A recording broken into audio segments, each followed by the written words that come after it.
Hey, welcome back to 7 Minute Books.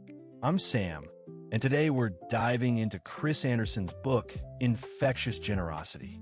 So, Sophie, what's your first reaction to the idea that generosity is actually contagious? Hey there, Sam. I love it. It's such a hopeful counter to all the doom and gloom we see online. Anderson's whole point is that generosity isn't just a nice thing. It's hardwired into us, and it can spread just like a virus. Right, a good virus.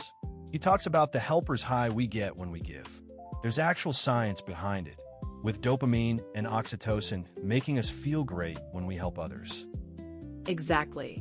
And that's not just feel-good fluff. It's our evolutionary wiring. We survived because we cooperated and shared. Anderson says the problem is that modern life suppresses this instinct, making us suspicious and cynical. So how do we unlock it?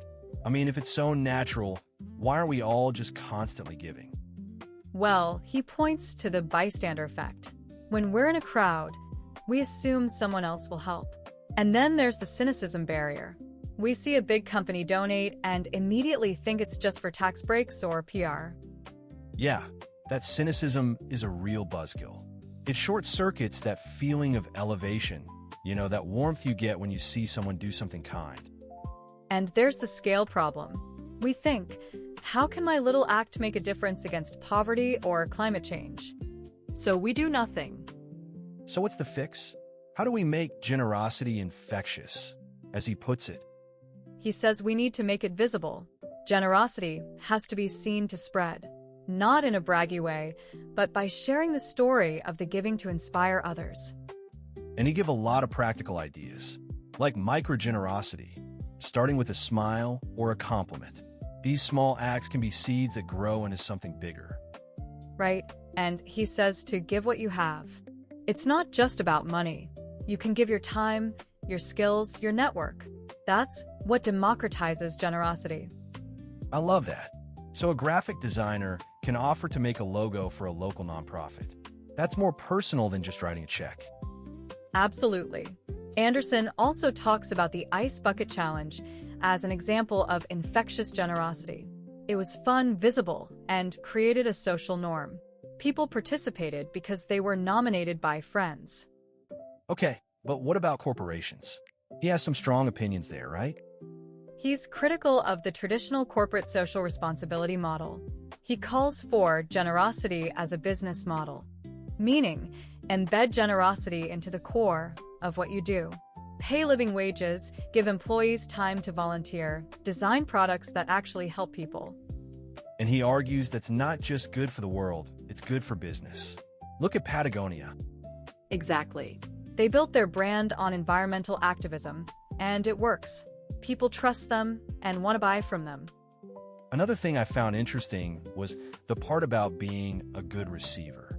Anderson says we need to learn to accept help gracefully, because refusing a gift denies the giver the joy of giving. Yes, gracious receiving. It turns a one-way transaction into a two-way relationship, and that strengthens community. And then there's radical generosity. The story of how he gave away TED for free to a global community of volunteers. That's a huge act of trust. It's a bet that by giving freely, you create a positive spiral that benefits everyone, including yourself. It's not naive, it's courageous.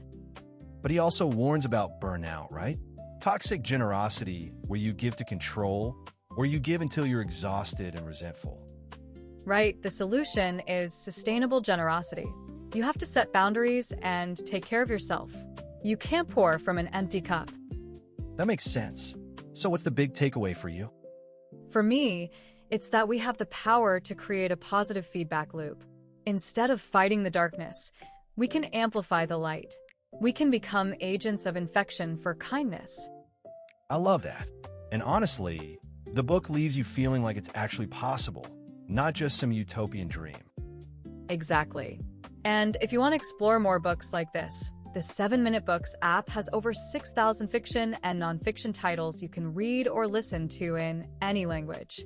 You can get it at 7minutebooks.com/app, and it's only $2.99 a month, $9.99 a year, or $19.99 for lifetime access. So, whether it's a smile, a skill, or a story, remember that generosity is contagious. Let's start our own epidemic of kindness. We'll see you in the next one.